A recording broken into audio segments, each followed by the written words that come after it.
Our guest on the pod today is Ryan Pearson. For us George Mason alums, we've known about him since he was a recruit coming out of Christ the King in Queens, New York. And we asked the question, how soon can this guy get on campus? After a stellar 4 years at George Mason, he's been playing international basketball since the 2012-2013 season when he started out in the Ukraine. He has since played in Israel, Belgium, Hungary, several seasons in France, Mexico, Uruguay, Puerto Rico, and most recently joined friend of the pod and another Mason alum, Gabe Norwood, on the Rain or Shine Elasto Painters in the Philippines. But we have a lot to get into with Ryan, so let's welcome him to Expat Hoops. Welcome, Ryan. Hey, what's up, man? How y'all doing, man? I'm Ryan Pearson, man. Excited to be here with you guys here tonight. Thanks for having me. We have been looking forward to this for a while now. We've talked to some other Mason grads, including Mike Morrison, part of the cram class. And so we've got some things to get into with you. So we're actually going to largely go past college, at least for now. If we have some time, we'll get to it in the extras. But for those of us who weren't George Mason fans and might just be catching this, again, stellar 4-year career, CAL rookie team in 2009. So started off really, really well. End of your career, CAA Player of the Year in 2012, honorable mention for All-American by the AP that year too. So clearly a really, really good career. At what point in time in your college career, given the fact that you were a consistent high performer, did you start getting an idea that this is something that I can do after college, even if it isn't necessarily the NBA? And what, if any, flirtation was there with any sort of NBA going overseas? And what did that look like for you as you're winding down your Mason career? I want to say for me, it really didn't click till we didn't make a postseason. Like there was no more practice like obligations at Mason. There was no more games to look forward to. Like the schedule was over, and pretty much my 4 years was complete. And then I guess I always knew that I could, play at the next level, whatever it was, but I had no real, I guess, knowledge on Europe so much. We went to, I didn't get my passport actually until I got to Mason. We did our trip to Italy with Coach L, and that was my first time ever having a passport. So I knew that they, played basketball, obviously in different countries or whatever, but I didn't know how I was necessarily going to get in contact with these people. I didn't know that I was going to have an agent or I didn't know the process or anything like that. NBA, of course, I feel like for every young basketball player is always the dream. But then reality kind of sets in. I had a few workouts early, right after college, with two teams, the Warriors and Oklahoma City Thunder, out in California. Uh, but obviously that wasn't my calling. And then right after that, I pretty much got my contract to go to Ukraine and pretty much start my professional career. So you kind of actually mentioned something really interesting before we get into the stop in the Ukraine. In terms of getting in contact with people, whether it's agents or teams, if you could kind of talk about that a little bit and what was the process for you how did you make your way through it to getting your first job in the Ukraine? Pretty much, growing up, I played for a AU team called Team Odom. And I want to say that he wasn't our coach, but he was a guy kind of behind the scenes. But he would always travel with our team and all this other stuff. But to pretty much make it, I guess, understandable, he was like a family friend, and he had just got his, I guess, license to become an agent and sign with agency. I can't even think of the name of it right now, but he was basically pretty much like with another guy. He had like a partner, and it was like a not even a process. It was kind of just like, hey, like this is what I'm doing. You know what I mean?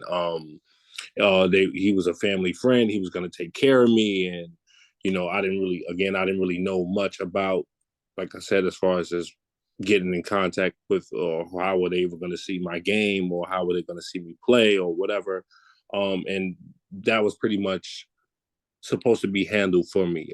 So I didn't worry about that until I want to say it happened pretty quickly, but it was during pretty much closing the end of my first year in Ukraine, where like things had, I guess, started getting a little shaky. Money started to come into play, and they wanted reimbursement for things that I thought was supposed to be free and all of that stuff. So, um, I end up staying with him. So I end up staying with him going into Israel, and then when we touched on earlier, but I didn't finish the whole season there in Israel, and during that process is when I pretty much had to switch agents. But I ended up calling Coach Huger, who actually recruited me to come to Mason, and pretty much he got me in contact with his old agent, and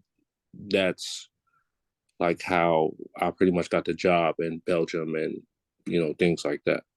It's also interesting because what you're talking about, we talked a little bit off the pod, as you mentioned, and we're going to get into some of the stuff in terms of where you start in the Ukraine and some of the interesting things there that happened. Not necessarily bad, but and also we talked about with Israel and the experience. And it is interesting too that Coach Huger, I think, has popped up before. I can't remember which former Mason player it was, but in terms of steering them to a particular agent or saying you should talk to this person, I shouldn't say steering them to a particular agent, but being a resource and going to a high quality club that you went to in Belgium.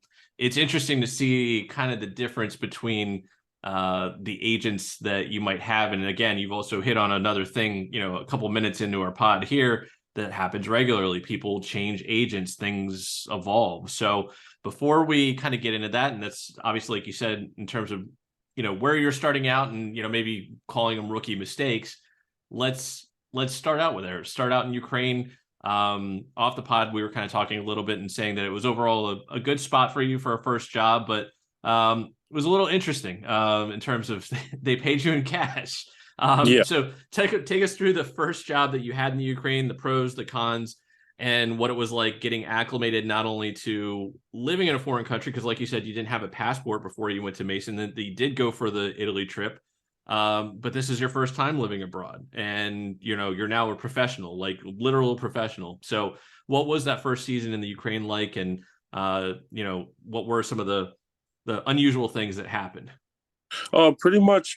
I mean, I would just say even from the travel, the time difference, like trying to catch my connecting flights where I had a flight from New York to Turkey, and landing in Turkey, didn't realize how the time difference was, and um, just thinking that I was going to miss the connecting flight to even get to Ukraine to begin with. But getting there, and then I landed. It was a city that was maybe about 3 hours driving from the actual city that I was supposed to be playing in, and then just seeing I guess everything, like the way it looked, the structure, the infrastructure, the people, and nobody actually speaking English was pretty much a first for me.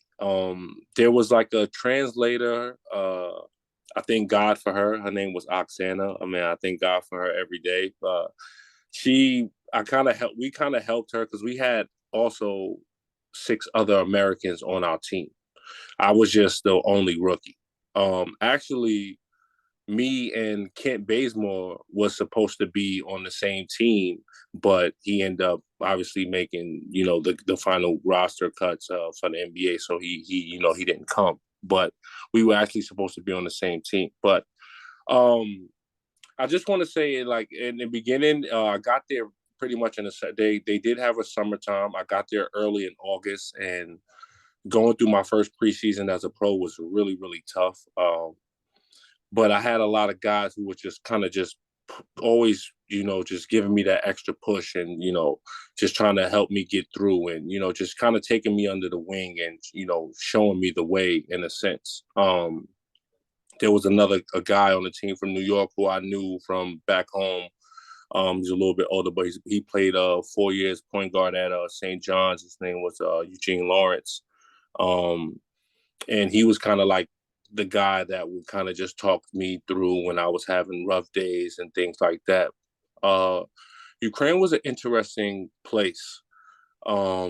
It was always cold. After that little month in the summertime where I want to say when August, I want to say as soon as September hit, it was cold. It was gray the whole time, to the point sometime where my pipes was frozen and I wouldn't have hot water in my apartment and things like that. We would have to sometimes come to practice and practice in hoodies and practice with skull caps on our heads and things like that. Sometimes they would give us hot tea as opposed to giving us water at practice just to try to keep our hands warm and things like that. So it was just rough adjusting coming from, I guess, college and the situation, the facilities, the treatment, everything like that. So it was rough adjusting to, I guess, that Ukraine lifestyle in a sense. The traveling for the games was also very, very tough. We would play like 2 games a week. And if we had road games, let's say we played on a Friday and a Sunday, if we had road games, we would have to leave like 2 days before because we would have to drive 3 hours to a train station and then basically get on the train, whether it was 17 hours, 15 hours, it was unbelievable, like lengths that we would have to go to like get to these other cities to, play these games and still basically, be in like ready to play these games. I would say, and then the only time you were really, really happy was that, that once a month when it was payday. And yeah, it was just a little interesting. Like they came in the office. The guy was like always really serious, suitcase, the whole suit and tie, glasses looked, something probably like you would see out of a movie. And pretty much he just kind of had like this briefcase full of cash. And it was like, a situation where you had your stack on the table. They called us in the office one by one. And if you wanted to count it out right then and there, you could. But pretty much you were allowed to touch your stack and your stack only. That was explained in very detail every time. And yeah, it was just one of those situations where you had to figure out, if you wanted to hold on to it, if you wanted to, send it back to the States or give it to whoever you needed to give it to. It was pretty much up to you to do what you please with your salary at that time.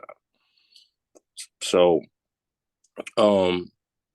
although I would say all I remember a lot from it was that if you could play here, you could pretty much play anywhere. As far as it wasn't necessarily about like the level of competition, which at that time Ukraine was a very, very strong league.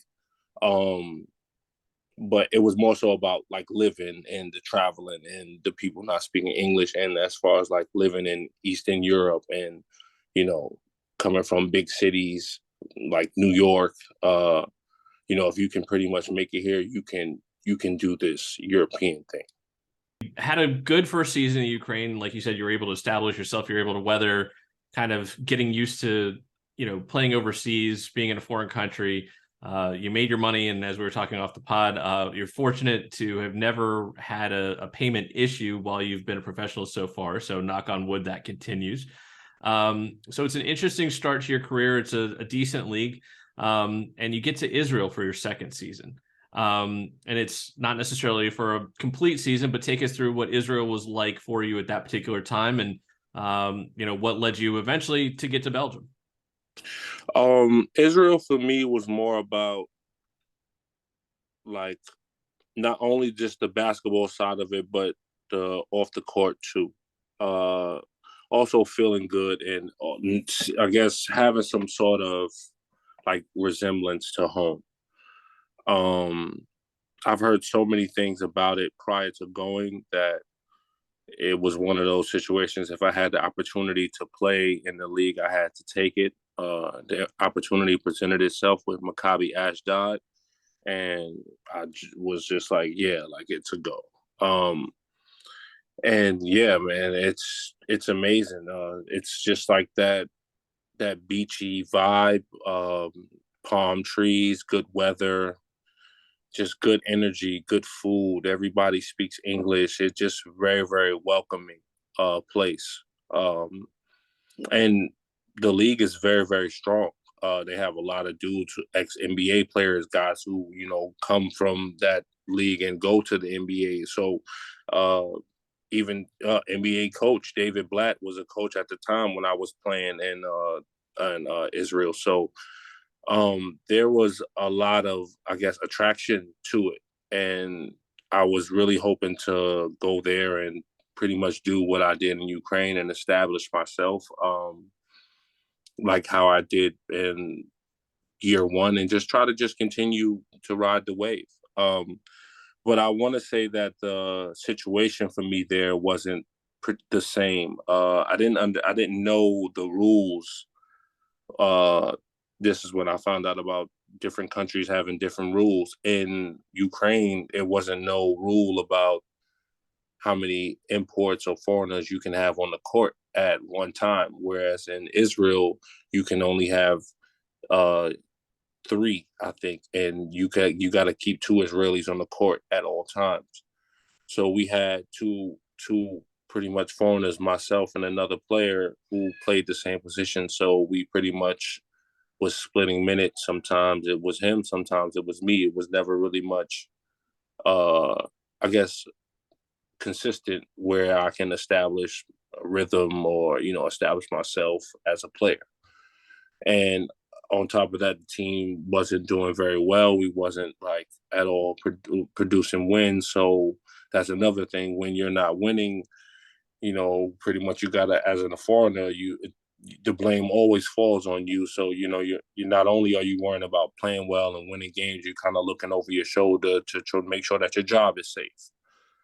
That was something I didn't understand either, because I never had an issue with that my first year, so I didn't know how easily those like that can happen. And it wasn't until it happened to me that I seen firsthand that just as easily as you're waking up here in this place and you think everything is all good, that in a moment that they can have another player right here, and pretty much you got to figure it out which your next plan is, and you're thinking that you're going to be here until at least like May or June or something like that. um so I didn't have very much statistics personally, and like I said, my team that I was on, we wasn't doing very well, so I didn't have I guess a lot of leverage going into the next situation. It was kind of like I had to pretty much whatever I got, I just got to make the best of it and try to capitalize off it and put myself in a better situation for going forward. Um, and also at the time, my agent situation wasn't the best. Pretty much, I was dealing with like a lot of off the court, I guess, issues with the team. Not necessarily, it's not working out here with the team, and then the person that I was supposed to have in my corner that is supposed to be taking care of these things or helping me out with these things, it's not necessarily working out with them either. So I pretty much had nobody, at least who I felt like, to turn to. So I called, my college coach, guy who recruited me, guy who I trust, Coach Michael Huger, and pretty much we had a conversation. He got me in touch with his, I don't even know if that was his agent at the time, but it was his agent when he was playing. Um, and I want to say my current agent at the time was telling me that there was no jobs available. There was nothing he could do. Just kind of you know, wait it out. I guess it was better for me to be on that side, so where teams didn't have to pay for a flight for me to come from the States and all of this stuff like that. So I want to say I talked to my Mike Huger's agent, and within 48 hours he had a job offer for me, but then it became like a legal thing because I was technically signed with the other agent, and now he wanted some type of reimbursement for me breaking the contract, and it was just a whole bunch of just drama. But anyway, I want to say it worked itself out. I got out of it, and I ended up signing with um, his name was Jan Littenberg. He was actually an overseas agent, and I ended up signing with him, and he got me the job at Antwerp, and I was basically there to just have a clear mind and focus on, you know, basically trying to just build my name and build my resume back and, have some success to get back to the success that I had in Ukraine. So it's actually kind of interesting that, again, if any Mason fans that are not necessarily followed the pod all that much, but, a lot of the stuff that's happened to you is happened to a lot of people overseas. And, we know you as a pretty high level performer. And so to see some of these things that happen, they actually are pretty common to really good players. So getting into Belgium, you were mentioning it, this stop in Antwerp. Other Mason alums might recognize the name. It's a spot that Mike Morrison played at. Also, Jalen Jenkins, subsequent to you, played there. But it was a good spot for you because, like you said, you're able to kind of clear your head and everything you've just gone through with Ukraine and Israel. Belgium's a really great spot. But take us through exactly why that was a good spot for you. What happened in Belgium, especially including an injury during your roughly season and a half there. Yeah, like I said, pretty much it was like a half a season. I got there after the new year, and I ended up just pretty much finishing the season with them. And I had a lot of success. Was averaging really good numbers, and as a team, we were really like doing well. We made the playoffs. We didn't think we maybe went to the semifinals, or if I'm not mistaken, and lost in the semifinals. But it was also like a off the court thing where, like, for me coming from New York, Belgium is really like a city type of a place. Antwerp specifically, it's really it gives you that city vibe. It gets cold, it snows, they have a lot of going on out there. So for me, it was kind of like being back in, like, in the East Coast, and just, again, for me, just I think it's always important to, have that thing, something outside of basketball, where it's not just you waking up and going to the gym, or waking up and going to practice and coming home, or waking up and having a game and coming home, having other outlets to get your mind off, because it's not just the love and the fun, like it was when you were a kid. It's a business, so it's a lot of stress and it's a lot of pressure and things that come with it. So Belgium was an opportunity for me to just get back to, I guess, feeling like I was valued again, because when I got there, they quickly, started seeing my talent and putting me in positions to be successful, which ultimately made our team successful, and they wanted to sign me back for another year. So I ended up signing to go back. It was a really good situation. I felt really good going into the summer, knowing that I had that job security, that I wasn't necessarily going to have to worry about what I was doing for the upcoming year. And coming out the gate, it was we started really well. I was having much success. I kind of knew the league, knew the teams, kind of how the coaches styled and things like that, how they were going to play me. So yeah, I was having a really good year. End up getting hurt. I don't remember exactly what game or what the time of year, but it was later on in the season, maybe like the second half, after like kind of we come back for the new year. And it was a torn ligament in my pinky toe. I didn't know right away, but I was having just too much discomfort to keep playing. So when I got the MRI and knowing that I needed surgery, that was like kind of like my next focus.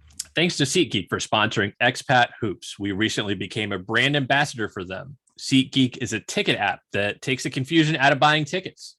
They offer a 0 to 10 score on each ticket to know if you're getting a good or a bad deal. Green means good, red means bad. You get the idea.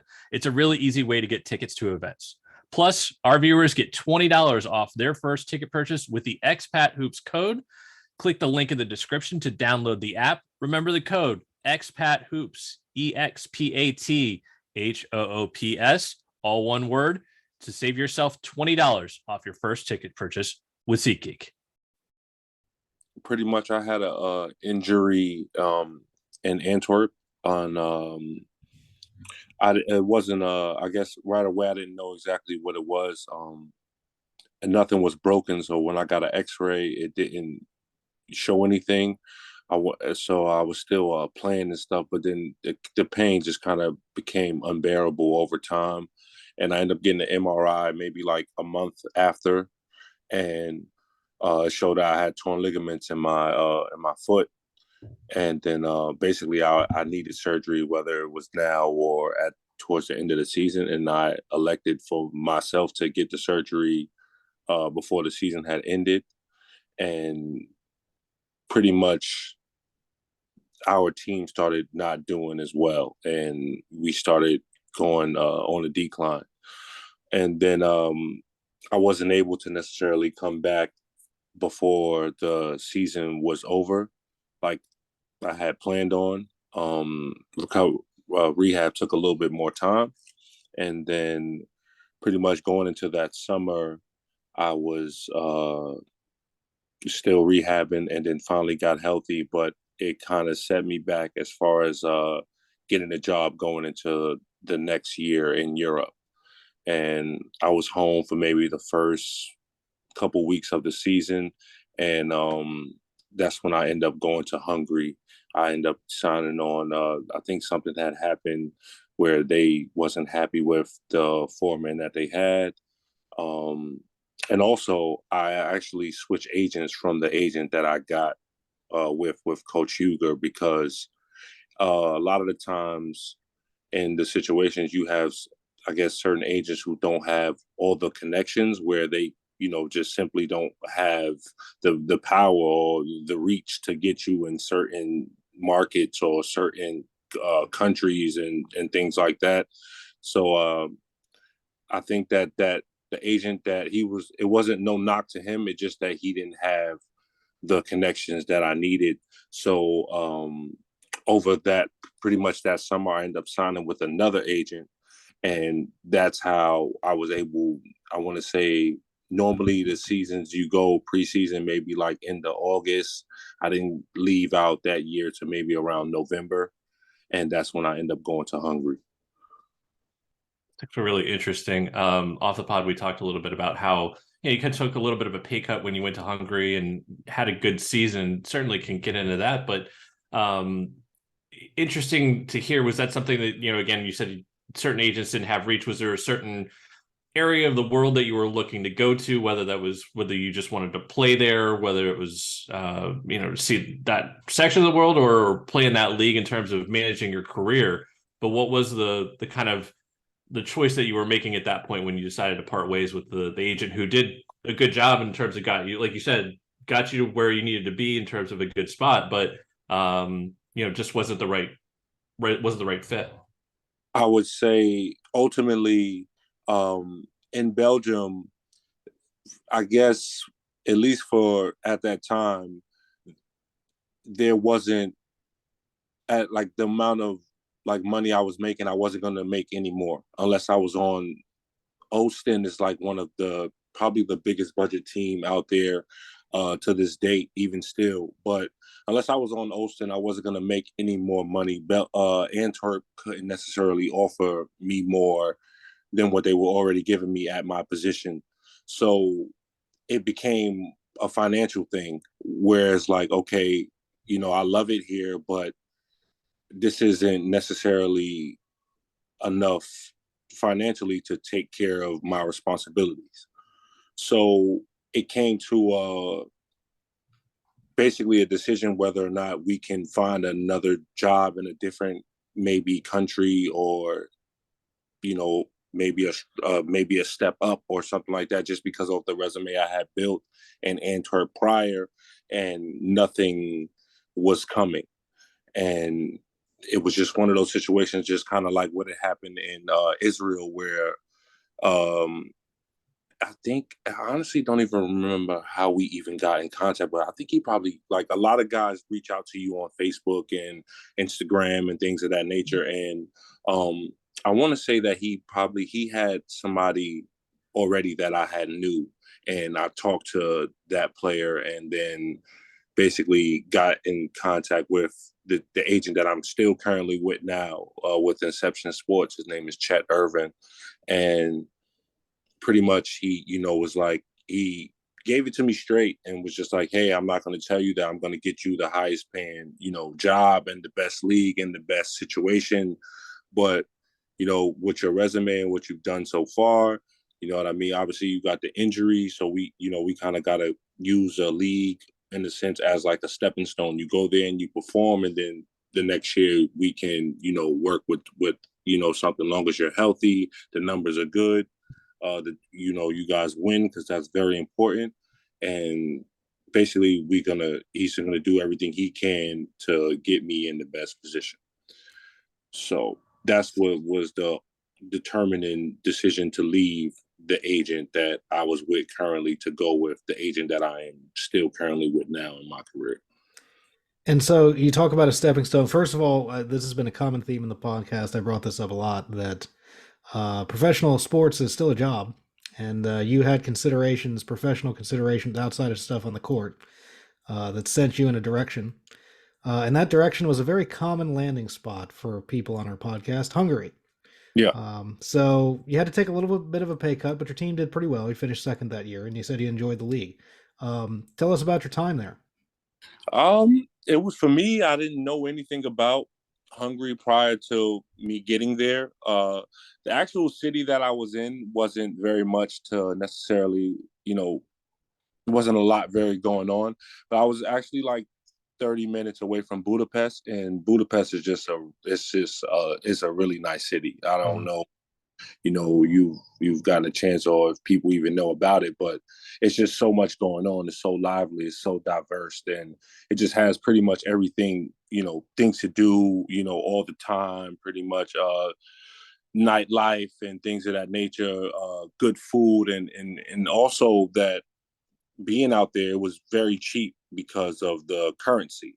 It was very affordable to live. So you were, able to do things and have a good time and kind of get your mind off just going to practice and things of that nature. So it was actually a great experience for me. I would that normally you have like a break in between like Christmas or New Year's where you're able to come home and things like that. And that, for the first time, was I didn't have a break. I just kind of stayed there the entire time, and just kind of got a feel for it, and just going, like, I was frequently going back and forth to Budapest just because it was giving me that city, that kind of feel. You always, I feel like, for American players who go out there to Europe, you always kind of look for that resemblance to home. And Budapest, just with the city feel, not necessarily the people so much, but just the feel of the city and the lights, and it's just cold in the winter, it's snowing and things like that. It kind of just gave me that feel of that sense of being home and things of that nature. So it was actually a good experience, even though it probably wouldn't have been somewhere I would have picked for myself. But being put in a position, and then in that situation, and then basically for me, I felt like I took advantage of what was in front of me, and it was actually a good experience. Yeah, hey, let's be real. Hungary is a pretty good stepping stone league. We've had a lot of people on the podcast play there for various capacities. Some people have chosen to play there for a number of years. The league is enjoyable to play in. It's competitive, but not over the top. And it seems like the if you get on with a good situation with a good team that pays you on time, which is always difficult in any country. In our house, when we use a VPN, we are sure to use NordVPN.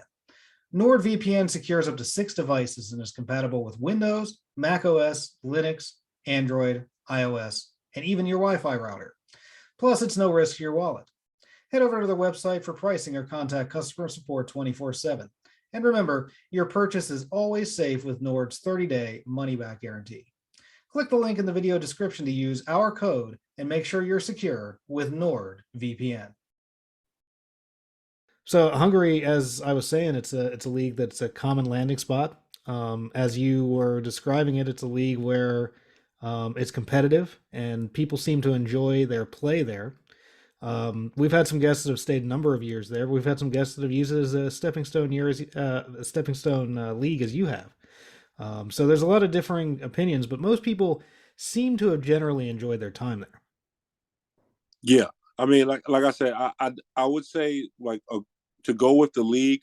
It's also depending on where you are, what city you in, because I know like some cities border like Vienna and other countries where it's easier to get to and travel to. So I know like outside of just the league, living there is not as hard as it is in like other Eastern like European countries. And very many people speak English there. Like, so it's definitely like, I can see how you can,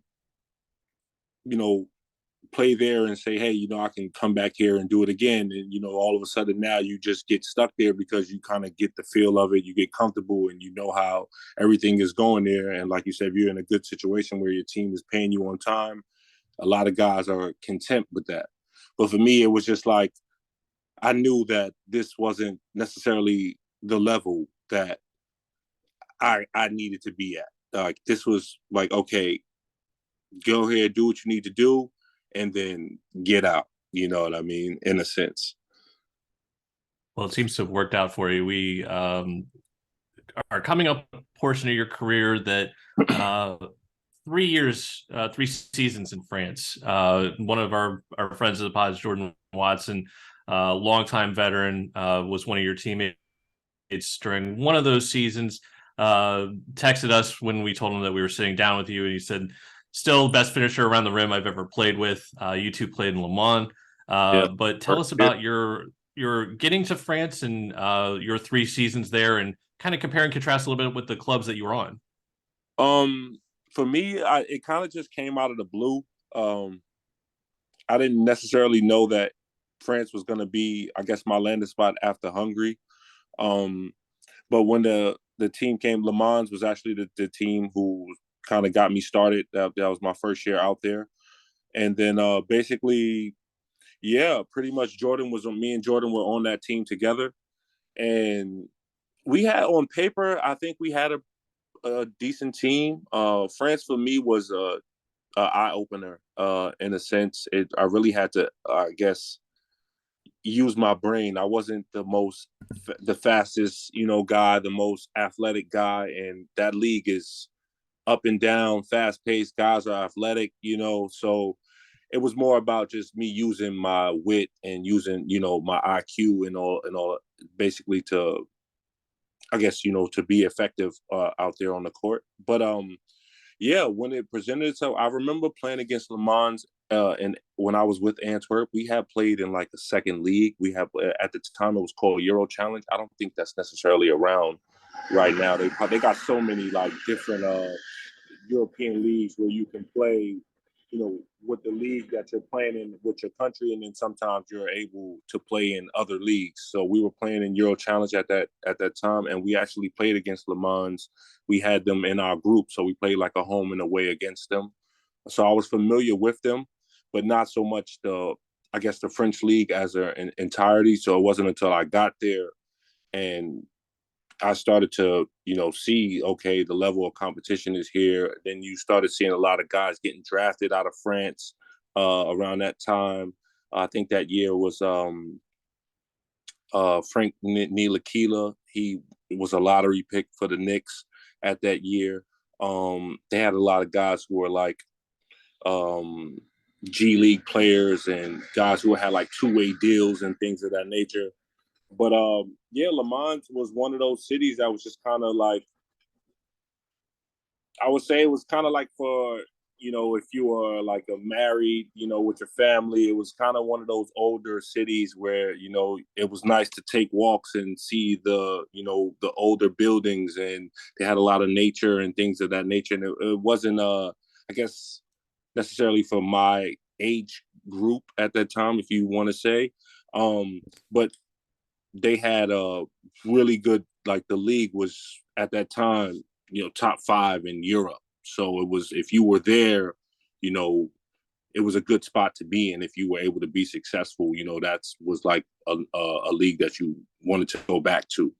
Then there, that you never had no issues with like money or payments, because the way the government was set up, that everything was, taken care of. They didn't have, no teams had no problems with that. So that was also another like weight off your shoulders, in the sense where you didn't necessarily have to worry about if I'm going to get paid or not, and things of that nature. So, and the facilities were just better, but it was very, very intense.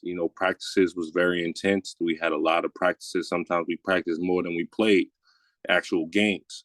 So it was just for me, it was just like an experience in the beginning. And then once you actually, you play in the league, if you do well, that's kind of where your stock is the highest for for the next year, so to speak. So I was able to get the team that I was on, went to the next season was Dijon. And pretty much they weren't very good the prior year, not a playoff team, kind of just, and the way France goes, I think if you finish it the last 2, then you go down to actually the second division. So they were like kind of fighting to stay in first division the year prior, but it was a good financial situation.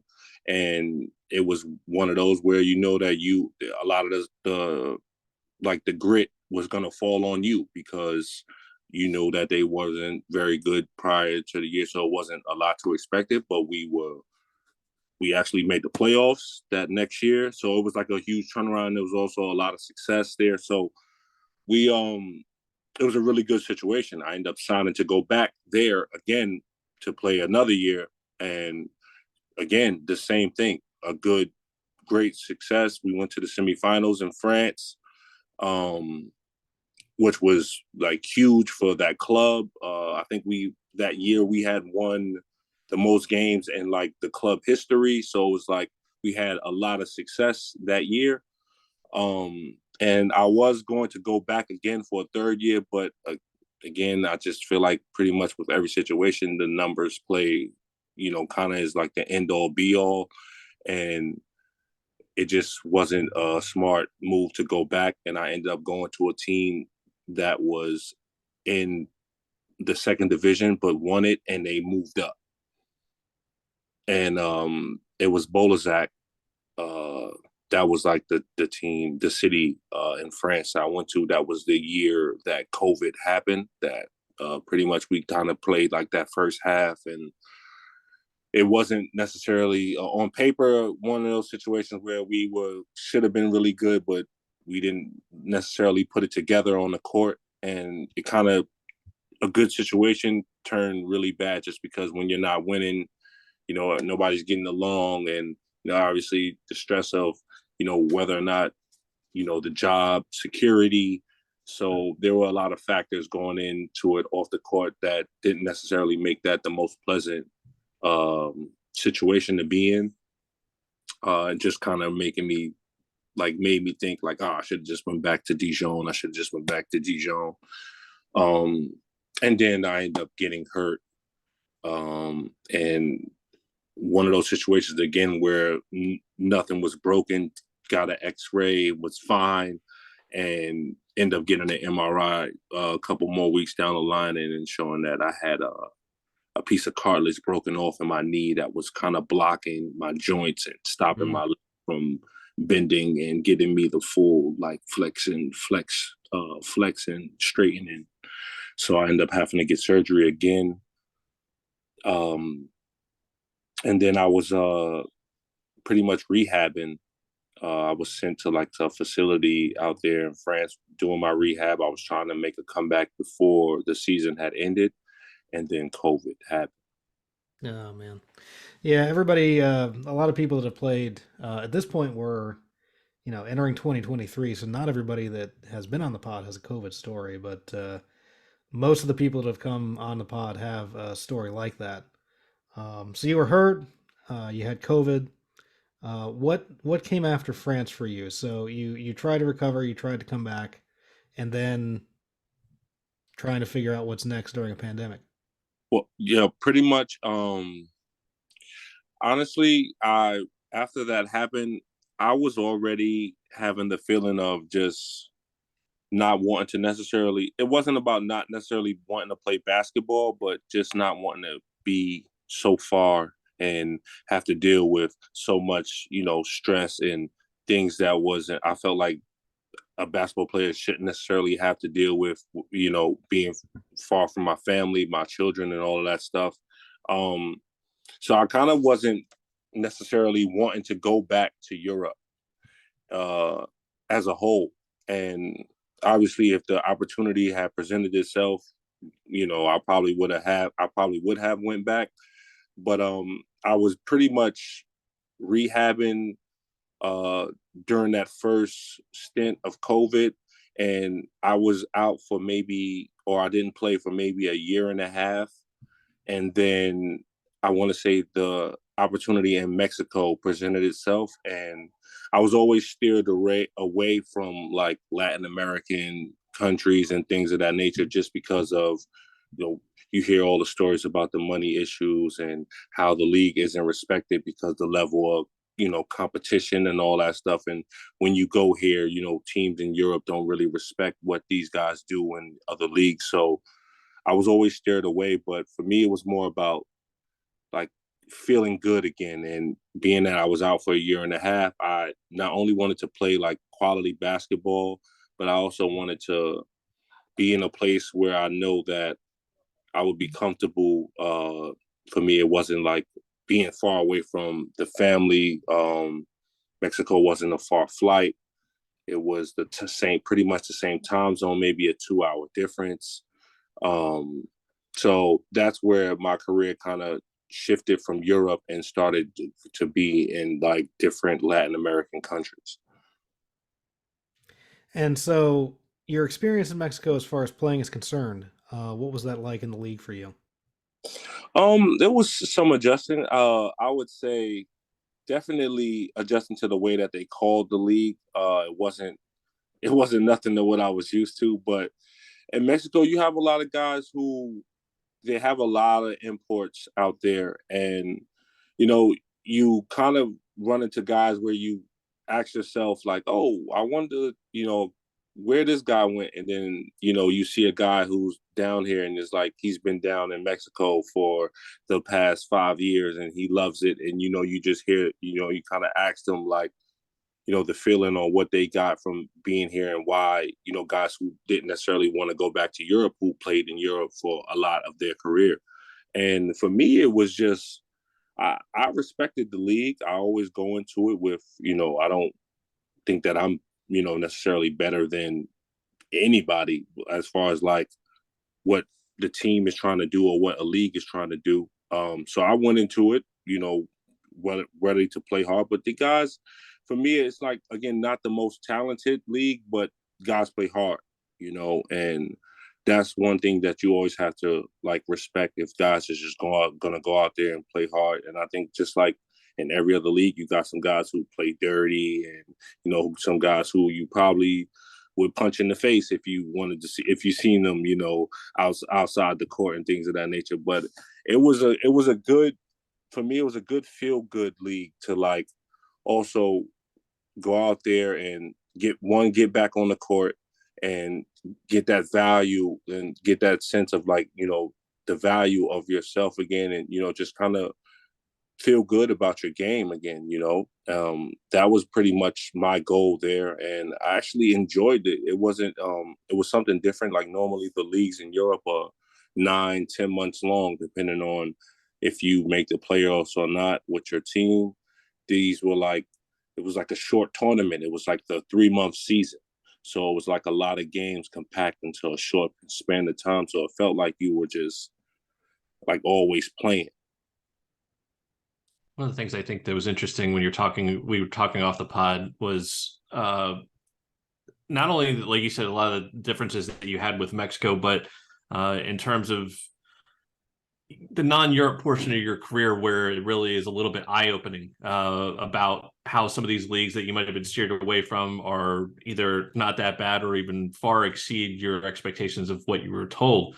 One of those I think that was kind of interesting when we were talking off the pod was even though Uruguay is your next stop after Mexico, and to some extent Mexico is the same too, but Puerto Rico is going to be one of your next stops. And we were talking off the pod about your experiences there. Take us through not only Mexico and Puerto Rico in terms of exceeding your expectations, and then take us through a little bit why the season in Puerto Rico was so meaningful to you. For me, yeah, like I said, I wish I would have trusted myself, I guess a little bit more earlier in my career, because I honestly, from just not even a basketball standpoint, but just from feeling good and actually wanting to be in a place, I would have probably went to Puerto Rico or played in Mexico earlier in my career. If I would have just trusted myself and not just what everybody else had to say about these places.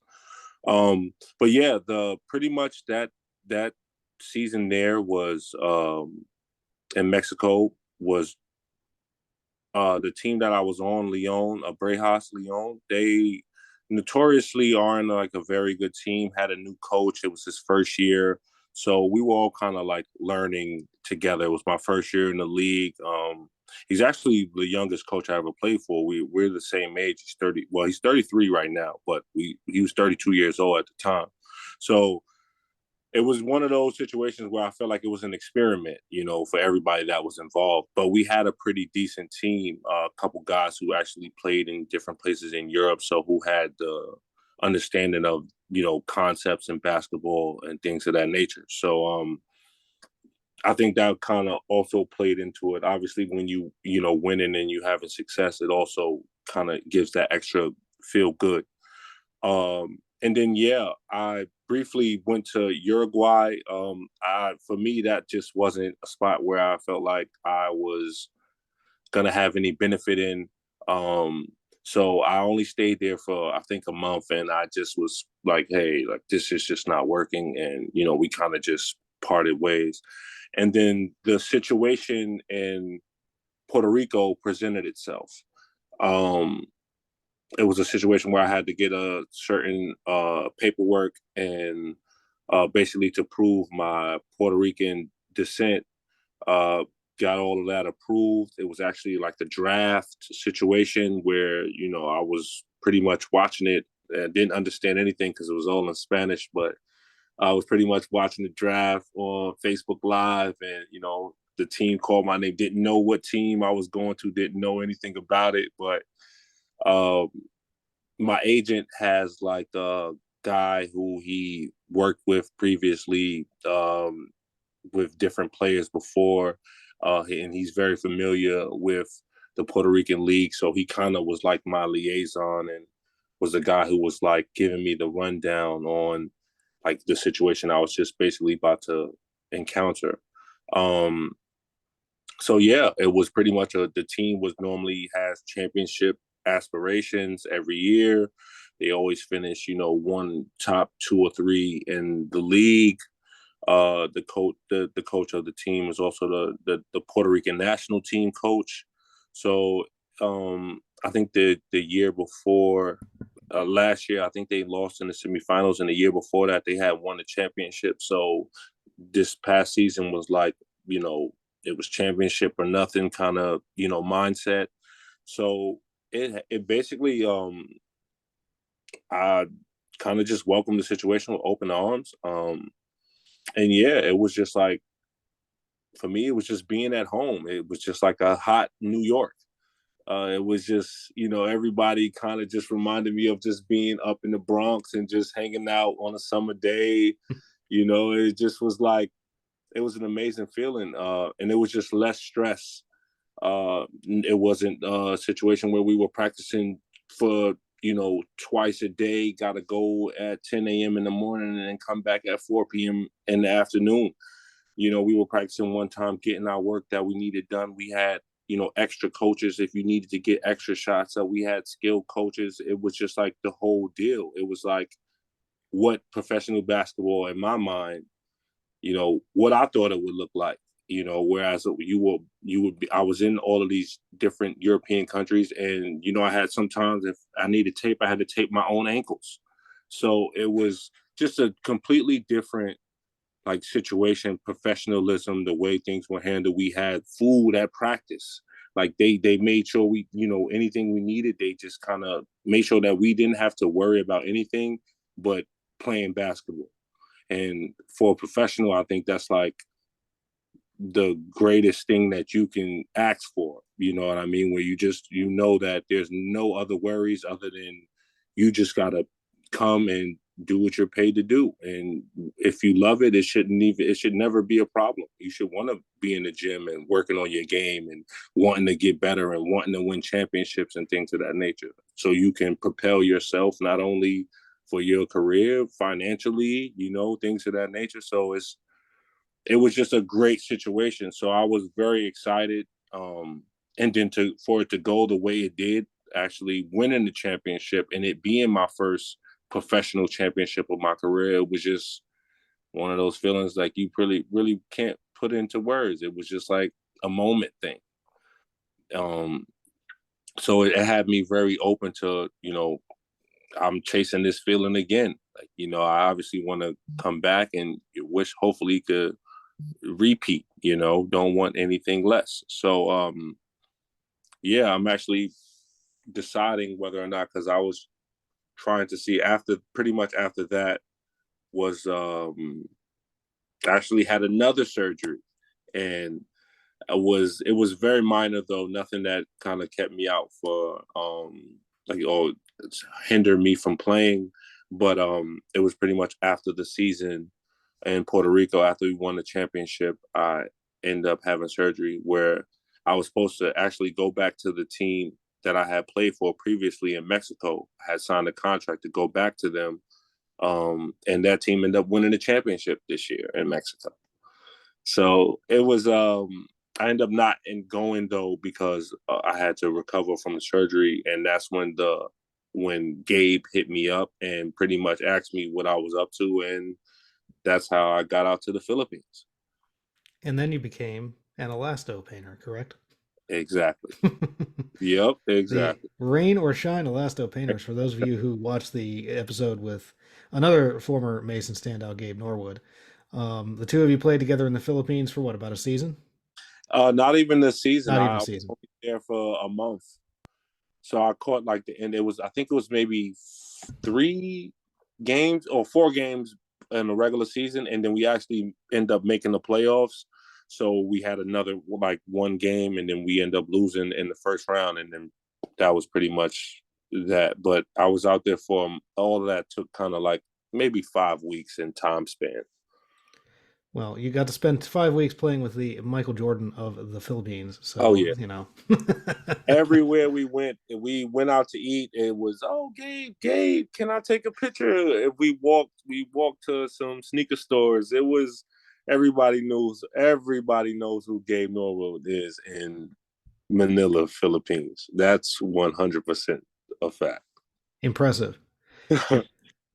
Quite the career so far, like you said. I think off the pod that this is still your career, still being written. Right. But it's an interesting development that you've gone from Europe to now Latin America for the most part. Obviously, a little stopover with Gabe in the Philippines, right. But certainly hope that you have a lot of success going forward and your health stays good. But wanted to see if you'd stick around and do some expat extras with us. Okay, cool. Yeah, no problem. All right. Well, all those that are listening, make sure to go to our YouTube channel, because that's where you'll find a lot of exclusive content like the Expat Extras. But if you're watching here on YouTube, make sure you stick around, and the next video will probably play for you real soon. Hello, and thanks for watching. Be sure to give the video a like, and you can watch more videos over here. You can also click subscribe over here so you're notified when we have new content here on Expat Hoops.